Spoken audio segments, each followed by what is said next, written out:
So, hello again, YouTube. This is Veteran Mountain Man coming to you today. I wanted to apologize for yesterday. Something you must realize is that yesterday the Central Oregon area, Oregon coast, and gorge areas of Oregon, which include the Portland metro area and where yours truly lives, were all under severe storm warnings. We had 60 to 70 mile an hour winds. Now, I know for some of you who live in Tornado Alley or in Hurricane Alley, you're like, 60 to 70 mile an hour winds, that's nothing. Come talk to me when it hits 115. Well, you know what? I lived in Tennessee, I lived in South Carolina, and I've spent plenty of time in Florida. I am very well aware of how light 60 mile an hour winds are. In fact, that was why yesterday, when the branch came down on my fence from my neighbor's property, I am still upset with those neighbors. I have asked them multiple times to keep their trees trimmed back so that they don't damage my property, and they continue to ignore me. So regardless, what I did yesterday was, while that 60 mile an hour windstorm was gusting through the house and the area, I cut the branch back up and shoved it right back over my fence into their property to rot and cause a mess. Why? Because they're jerks and not willing to take care of their own trees, so therefore I'm not going to respect their property either. Anyway, it came to my attention that like 97% of the people in my area were not ready for that storm. The question becomes, why? Here in Oregon, every year, from March through May, we get serious windstorms coming off the Pacific coast and down the gorge corridor. Every year. Every year. I have cut up more branches during this time of the year and done away with them than I do the rest of the year due to wind or weather. Every year. We also get a period of about a month and a half in the fall, from about September through October, where we get severely high winds right before we go into the winterish type season here in Oregon. And people are always surprised when the power goes out on those. We have open substations where squirrels get onto transformers and blow the power out on a regular basis.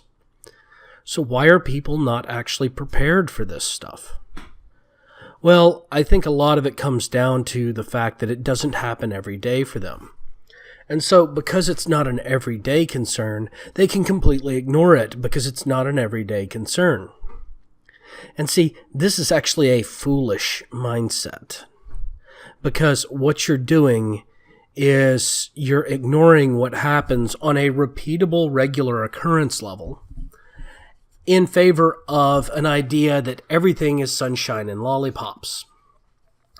And I'm not going to say, oh my God, the end of the world is coming, because I don't really believe it is.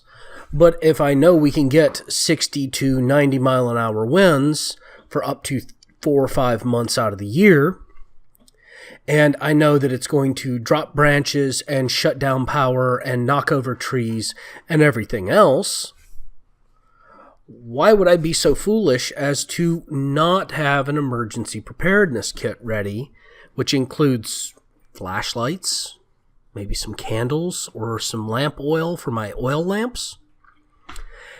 Have dried food on hand that I can easily cook up with some water, and that's about it. And, I've got gas appliances in my house. I've got a gas range top, gas heat, gas hot water heater, and gas fireplace. All of them have redundant backup power supplies for their pilot lights, except for the range top. And I keep long stem matches around for the range top. Why? Well, because if the power goes out, I don't want it to interfere with my life. I still want to be able to eat. I still want to be able to live a fairly normal life with hot water and all the other conveniences. And since power has to be run in wires, and wires are subjected to trees falling, I try to make do with as few electrical appliances as I can. Now, I know one of your questions is going to be, well, why do the dried food? Why not just eat what's in your fridge? Well, that's a bit of a slippery slope, because if you start eating what's in your fridge loses its coolness. And since normally during these storms, the power is restored within 24 hours or so, and I have a really, really new fridge that is inside an insulated nook in my kitchen, which retains the coolness within the fridge, I prefer not to touch my fridge during these types of storms, in favor of the fact that if I leave the fridge alone and leave the food in it, the food stays cold and doesn't go bad. At which point, as long as the power is back on within the first 24 hours, my food is just fine. If it goes more than 24 hours, I got to pull out the frozen veggies, and I usually make a frozen stew, which is where I take the frozen veggies, whatever frozen meat I had, put it all together in one of my large stew pots and take it outside and put it on the charcoal grill that I have. And heat it up nice and slow over the charcoal. And that's the food for several days. So, I wanted to remind everybody out there, please remember to be prepared.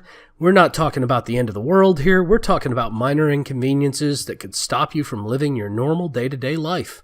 Because you know what? The power does go out. And when the power goes out, it shouldn't be the end of the world. Well, I want to thank you all again for joining me.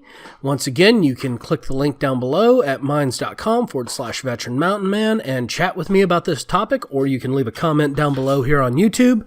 I like to respond to my comments, and I try to interact with my viewers as much as possible.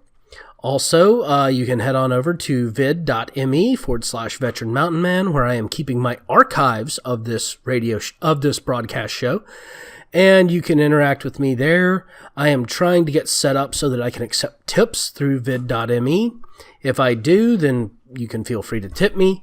Also, if you watch the commercials on my show here on the monetized videos, I will gain some compensation from that as well. So thank you all again for joining me, and have yourself a nice day.